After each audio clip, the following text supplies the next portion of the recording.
Okay, good morning. It's Wednesday here in Wisconsin, and I'm coming to you today to talk about this fine book, Black Women's History of the United States by Daina, Ramey Berry, and Callie Nicole Gross. Really does a great job of rethinking, especially the periodization of U.S. history. And I want to start actually at the back of the book, page 221. Daina wishes to give all power and glory to God, we read, and a couple sentences down, Callie wishes to thank God.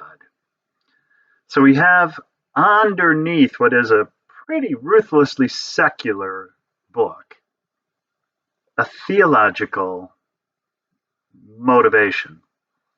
And I believe we can read with great value this work as we study race and public theology in American religious history.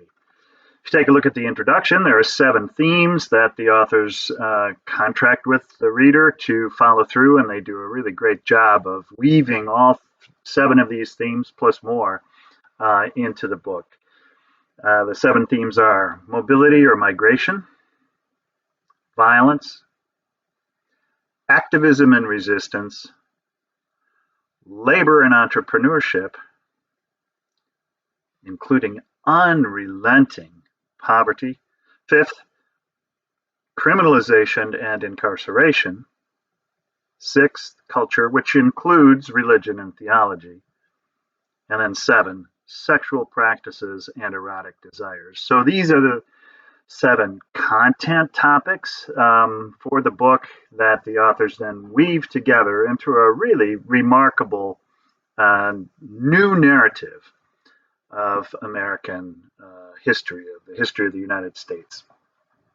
So digging into some of the details, I'll try to move quickly. A lot of this will be simply mentioning names who you might want to explore further in your own research, say on your final project. Who is Isabel de Oliveira and why did she demand justice? Taking us back to the 16th century and the first fragmentary records of Black women in America. In the 17th century, we begin to see more evidence as a result of what the authors call the longest forced migration in history, namely the transatlantic slave trade to the United States. And if you go to page 22, in particular, African women, first full paragraph, were robbed of their liberty and identity. They left as individuals who were part of ethnic communities such as the Arada, Ashanti, Bakongo, Coromante, Iwe, Fante, Fon, Fulani, Hausa, Igbo, Tiv, and Yoruba, and so many others. However, outsiders would soon impose general monikers on them. So notice how this unification and concentration and the imposition of particular identities on Black women obscures some rather extraordinary, discrete histories of the indigenous practices, mostly of West African groups. Continuing in chapter 2, Angela's Exodus from Africa, 1619 to 1760. Note that the periodization again covers it's a big period, but it really breaks out of the standard historiographies, which often begin in 1620 with the founding of Plymouth colony. One question, do you think Exodus is the best metaphor to describe what's happening here? Notice again the theological significance of that metaphor of Exodus. I'm not sure that's the best way to describe what was taking place, but it certainly was a movement from one place to another. Again, we have largely fragmentary evidence, including people reduced to numbers in the historical record, women reduced to numbers. But pay attention to Little George's rebellion on page 29. The authors say it is hard to know the various belief systems that they carried with them. That is, the women who were involved in this rebellion. But the desire for liberty and freedom had to be key factors in their actions. One of the texts I often teach in the history of modern Christianity, which I'll be teaching next spring, and I will be using this text, is Chinua Achebe's Things Fall Apart, which is often taken to be a document of the coming of Christians, including slaveholders, to Africa, but is really much more. Two-thirds of the book is a thick description of Igbo spirituality and religion and life ways. One of those various belief systems that African women brought with them to these shores. The authors go on to talk about the labor of African American women in building the infrastructure of the United States. Put some numbers on that, some dollar numbers on that, if you can imagine, in building Harvard and Yale and Virginia and so many other places. The authors are good at not romanticizing the history of Black women. Page 33 and following, you have the description of the liberty petitions that individual women put forward, but then also they're engaging in behaviors such as theft, running away, arson, infanticide, and murder. And regarding infanticide, definitely read the novel Beloved if you haven't already. It's a remarkable story of women's endurance, resilience, and the presence of the spiritual in the midst of the ordinary as well. Chapter 3, 1760 to 1820. There's a thesis statement. The authors are pretty good at giving you the thesis of the chapter fairly early in the introduction, and this is on page 41. Simply goes like this. While the whites in the country boasted around them about life, liberty, and the pursuit of happiness, Black women used the courts and their feet, words, and actions to liberate themselves from the yoke of slavery. In the process, they took refuge in swamplands, Europe, the Caribbean, and Canada. So individuals such as Belinda Sutton, Mumbet, Elizabeth Freeman, Tabo, all hear the rhetoric of freedom in association with the U.S. War of Independence that led to the founding of the U.S. And then they took this rhetoric and they made it their own, and they point out the hypocrisy. So escaping to Canada, West Africa in some cases, going back to their countries of origin, Caribbean, and elsewhere. Notice the irony, page 51 and 52, the first reparations for slavery go to the slavers. That's what we're talking about. And once again, labor of enslaved women in building and running places like the University of Virginia. There's a pretty significant endowment there, I'm guessing. Some of it could be put to good purpose other than just collecting interest and climbing as the stock market climbs. Again, in not romanticizing history, the authors point out Black enslavers, that is, women who participated in enslaving other Black women, pages 58 to 59. And then something that was new to me that I think would really be fun for somebody to explore would be the Pinkster Festivals, on page 62. What's the public theology here? It's an interesting example of hybridity in that you have West African practices, Dutch street fairs, about which the historian Lee Schmidt has written quite a bit, but then also other sort of Christian practices associated with Pentecost and Easter blended into these occasions for experiences of ecstatic liberation, drunkenness, joy, dancing, music by slaves in the early 19th century, late 18th, early 19th century, and on down to today. And there is a At least one book. Doesn't sound like it's a great book, but could be decent anyway. Jaron DeWolf, The Pinkster King and the King of Congo, which describes in some details these festivals. And I'm guessing there's other secondary scholarly literature out there in journals about these as well, if you'd be interested. What's the public theology of the Pinkster festivals? Chapter 4, Millie and Christine's performance in the expansion of slavery, 1820 to 1860. Note that in this particular period, slavery did grow in the United States, mostly through domestic traffic. On page 68, the authors point out that domestic migration and movement of individuals within the U.S., that is, of slaves within the U.S., more than tripled the movement of slaves from West Africa across the Atlantic. So those dislocations of families, of partners, and the impossibility under such conditions of developing a sense of place, of rootedness, is, I think, significant, and undoubtedly why Alex Haley, when he chose to do so, wrote this book called Roots. Page 71, Harriet Jacobs is mentioned as a woman who wrote one of the first accounts, her incidents in the life of a slave girl. What was Harriet Jacobs' public theology? Simply take a great final project would be to take that work, read some of the secondary literature about it, the interpretations of it, and then make your own interpretation of what Harriet Jacobs said as a public theologian and what might be the resources we can draw from her observations for today in Christian theology, liturgy, and practice.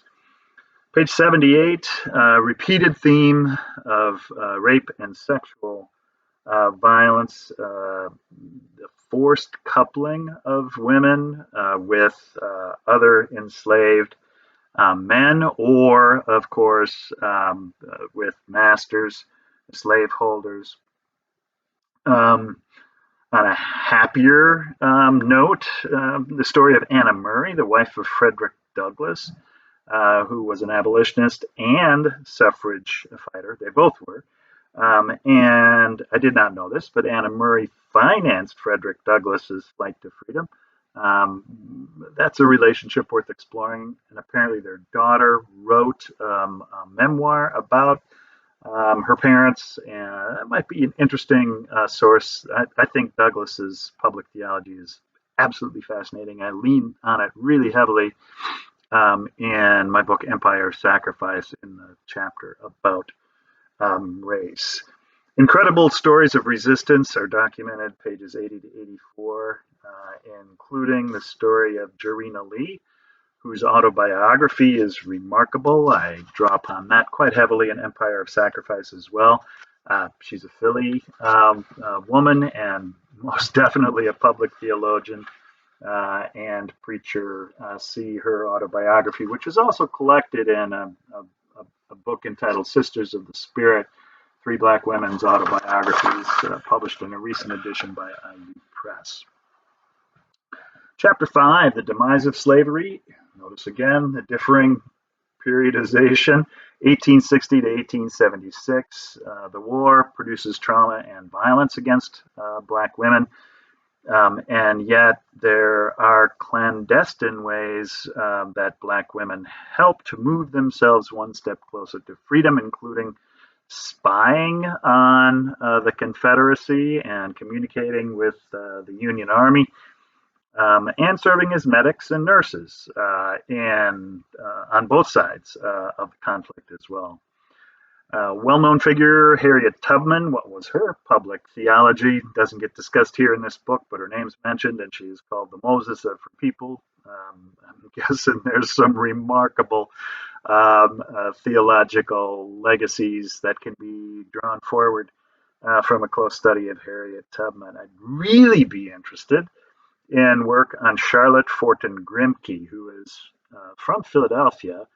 Interestingly, pages 95 to 97. What was her public theology? She published a journal Wrote many articles, poems, essays, and there is a biography of her husband, James Fortin, who is a pastor of one of the leading African American churches in Washington. But there's no biography that I know of Charlotte Fortin Grimke, and that's unfortunate because, from what I can tell, she was a pretty remarkable black woman. Page 97, we begin to see the emergence of um, black women in the arts. Mary Edmonia Lewis, portraitist, living, interestingly, not here in the US, but in a lesbian artist collective in Rome. Fascinating life story. Page 100, the emergence of Juneteenth as a holiday. What is the public theology of Juneteenth, and what are the kind of liturgies associated with Juneteenth? Um, Given its prominence and increasing prominence in American culture, it would be good for other Christians to know, what the themes are in association with this holiday and how Christian churches might recognize this holiday as more directly as well. I think in the course description, and just following from that, in 1866, of course, was the founding of the Ku Klux Klan.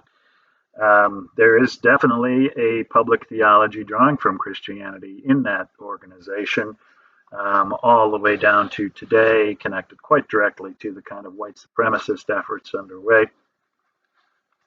across U.S. Culture right now. And the 1915 film Birth of a Nation, of course, crystallized much of this based on a novel called The Klansman.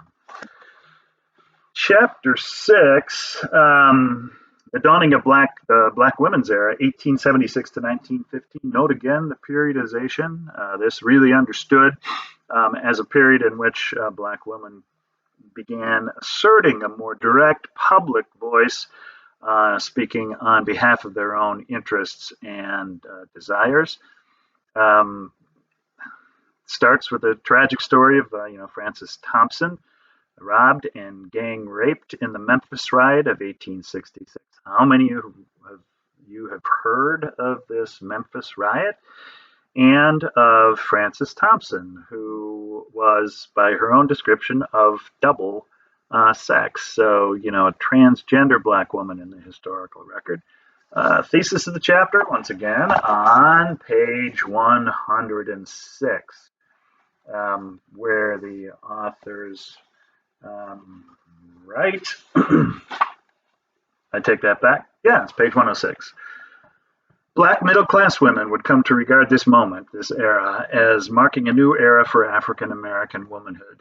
Beyond controlling their own wombs and choosing their own marital partners, black women, whether preening in attention-grabbing outfits or wrapped in pristine white as holiness saints, seized upon citizenship. They established organizations, clubs, and businesses, fought for reparations and the right of workers, and a few even honed their creative talents to critical acclaim, all against a backdrop of shrinking rights and political access, intensifying sexual violence and criminalization, and for many, crippling poverty. That's just a really nice, sort of thick description of what's going to go on in the chapter, and then the authors follow through with, I think, one of the best written chapters in the book. They start with Ida B. Wells, appropriately, and her work in anti-lynching, clearly a public theology operative in her life and work. And if you want to see one of the legacies or trajectories of that, read James Cone's book, The Cross and the Lynching Tree, clearly a public theology building on the kinds of efforts of Ida B. Wells in the late 19th and early 20th century. Love the attention to club women and to organizing. What was the public theology of Alpha Kappa Alpha or Delta Sigma Theta? There's a wonderful quote on 109 about the club women and sort of a generalized statement about their public theology. I'll read it, center of the page. Imbued with Christian religious values, club women pushed back against damaging national stereotypes about black women's supposed lack of morality. They called out white hypocrisy, as well as what they felt was black men's often inadequate defense of their honor. Individuals such as Anna Julia Cooper, in her book A Voice from the South, developed this public theology, often organized around respectability and a particular image of Black women that counters the stereotypes. And then involves attention to Black women's participation in labor, in education, in preaching, and in the church, in beauty culture, and emerging in interesting ways in the blues, in the sex trades, and in remarkable ways as victims of America's emerging mass incarceration system. Page 117, take a look at the rates of incarceration for Black women compared to white women. It's an astonishing indictment. Even in this period when Black women are asserting their voices increasingly in public life, ruthless repression on the part of the state and its agents. Interesting little section at the conclusion of that chapter on Black. Patty Matilda Ciceretta Jones. I had not heard of her before. Classical music and opera, died in 1933. But note, well, a recurring pattern in the lives of these women, namely that she came out of a church choir in the AME, and then after giving up her very successful opera and classical music career, wound up singing in the church choir again until her death.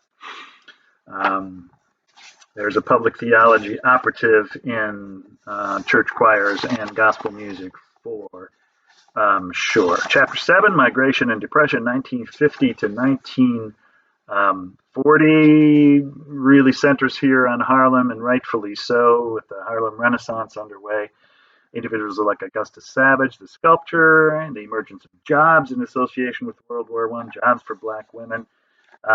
Did not know that in 1919 there were 26 different race riots in the United States. So you begin to see the emergence of intentional organizing against racism, against Jim Crow, along with the emergence of the blues. Ma Rainey, and page 131, blues and jazz culture created spaces for Black lesbians. I'm going to be teaching a course in June on jazz and blues in American religious history. It's going to be a blast. We're going to be listening to a lot of music. We're going to be studying both men and especially women for their the ways within their music, including the lyrics, and in their lives, we can draw out implications for public theology and for Christian practice down to today. One of the things I've been doing over the last few years is starting to develop a global network of jazz ministry. I'm calling it JAMMIN, the Jazz Ministry Network, connecting congregations where jazz and blues are welcome, and then providing venues for jazz musicians to be able to play and make a living. Along with the emergence in culture, activism, resistance, riots, and so forth, suffrage is the big issue and passes in 1920. Black women largely worked alone to make sure their voices were included in democratic society, working against white feminist racism.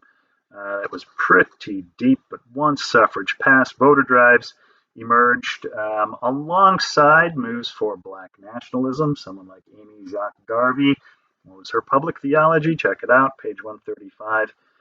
Same thing with the Universal Negro Improvement Association, UNIA. There was a public theology there. It would be worth following that through if you were interested in that particular trajectory. Boycotts began emerging in the 1930s. We like to often think of those associated with the civil rights movement, but it goes back much further. This kind of organized resistance and activism. Another famous name, Mary McLeod Bethune. What was her public theology? How did it develop? There's a lot of literature already on her. Less so on the journalist Claudia Jones, who wrote Jim Crow in Uniform. She's mentioned on page 141 if you were to follow up on her life and work and theology as well. Chapter 8, Alice's Medals and Black Women's War at Home, 1940 to 1950. Again, interesting periodization here, an entire decade, sort of pulled out of the history, and definitely the war years were different, no doubt. Alice Coachman wins the gold medal in the high jump in 1948. Page 146, the double standard that black women faced, and yet the resilience at the same time is really pretty incredible. And I'm trying to get to the page. Few black women harbored delusions, the authors write, about America's racist double standards, yet they never stopped believing that they deserved better. That is a really nice, succinct description of the mentalities that are evident throughout this book and the many women whose stories are lifted up for us. Page 147, a win. Protest leads to the desegregation of war industries and the opening of those jobs to African American men and women. But then another protest, 148, fails in the court martial of Alice Young and others. Thurgood Marshall steps in and gets some alleviation, but still extraordinary oppression of the women who did serve in the military during World War II. 150, note how the authors point to emerging broader coalitions.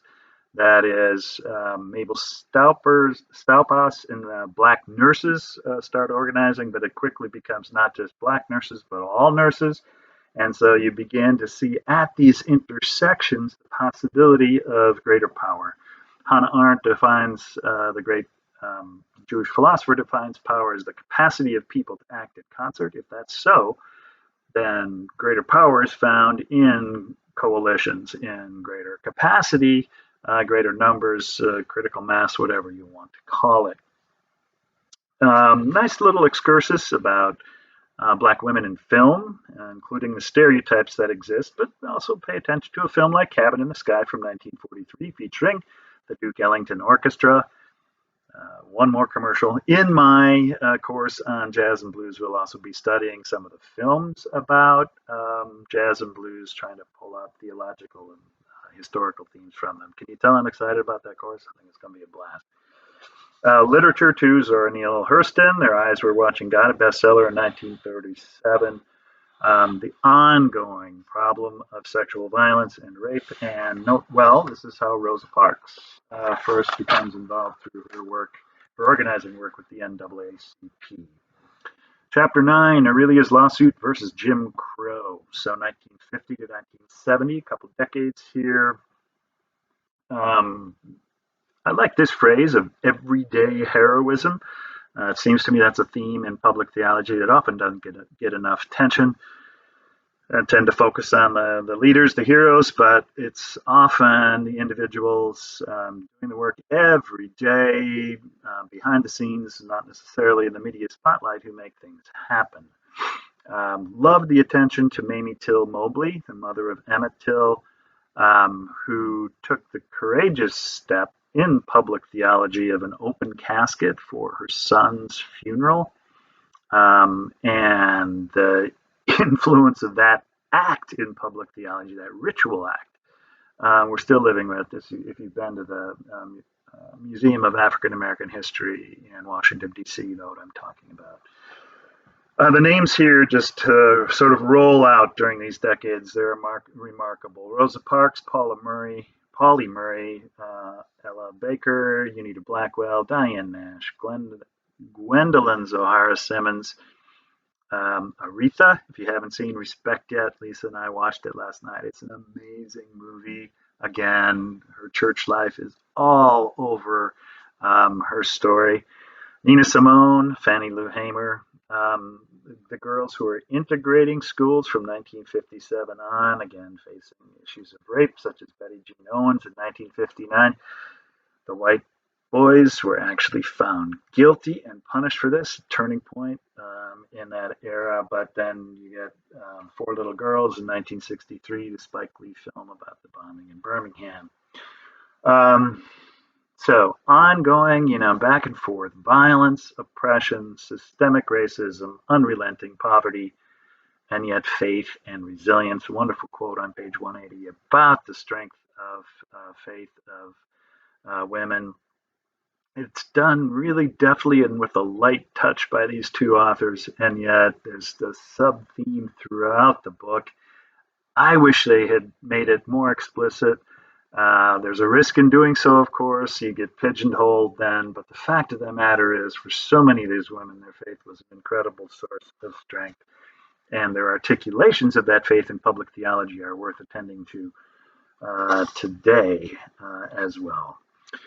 Last substantive chapter then, chapter 10, Shirley's Run, Black Power Politics and Black Feminism, 1970 to 2000.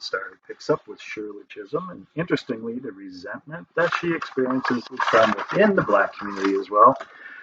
Worth noting, given that resentment has become one of the chief tropes in American public theology over the last 2 decades or so, basically. I would put it at about that time span. Nice treatment of the Moynihan report. Rather than homing in on systemic racism, they say they blamed the struggles of the Black community on Black women and female-headed households, which is a remarkable confluence of racism and sexism in this report that became, the foundation for much federal policy and, the efforts to end welfare as we know it, and the stereotypes of the welfare queen and so forth. It's just grotesque. In contrast, you see the emergence of the Black Panther Party and Black Power. They don't pay much attention to the emergence of Black women activists in the church and in theology. Wish there'd been a little bit more attention to that, but you do have Frances M. Beale, her essay Double Jeopardy, to be Black and female, which is, was widely influential at identifying a problem. But then again, the names just began to roll off the pages. Gwendolyn Brooks, Sonia Sanchez, Nikki Giovanni, Faith Ringgold, Marsha P. Johnson, Alice Walker coins the phrase womanism to describe Black feminism. Audre Lorde. In politics, Barbara Jordan, C.M. Braun, Carol Moseley Braun, that is.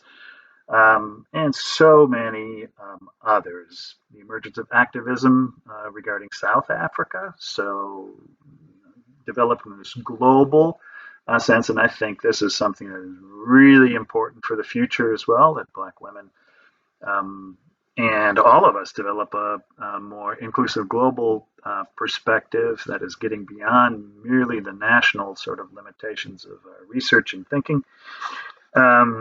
Be interesting to get into the public theology of the Million Woman March. Started in Philadelphia, after all. I'm guessing you could probably do some great interviews on that, and then the authors conclude with a little nod to the emergence of hip hop and Black women in that artistic genre as well. The book concludes then with Patricia's climb up the Statue of Liberty. Is the Statue of Liberty a Black woman? Check it out. If so, that is a remarkable development or contribution in public statuary and memorialization. That was certainly its intent and model.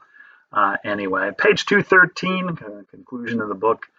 Black women's history, in its truest sense, serves as a historical roadmap of the failures of mainstream approaches to democracy and an incisive tutorial in how to correct it. Among the most oppressed and marginalized, Black women in the United States have nonetheless routinely defied otherwise near all-encompassingly negative messages, denying their right to be, to push back and demand more from the nation, from their community, from their partners, and from themselves. Well, thanks for digging into this text with me. I hope this is a valuable overview. I will never read American history the same way again, and that's why I've taken us into these texts. I hope you've gotten some ideas for that final project and I look forward to seeing what you have to say about this remarkable monograph. For next week, then, we'll focus in a little bit more on the Black Church with the 4 hours of Henry Louis Gates' remarkable documentary. You'll see lots of my friends in evidence there, and I'll undoubtedly have to drop some of their names. Hope you're having a great week. I'll get this uploaded to YouTube, posted ASAP. Peace. Hang in there. After next week, we get reading week and a little bit of break. I will be in Gettysburg starting Sunday evening through Wednesday after chapel. So if you happen to be in the Gettysburg area early next week, I'd love to see you face to face, God willing. Peace.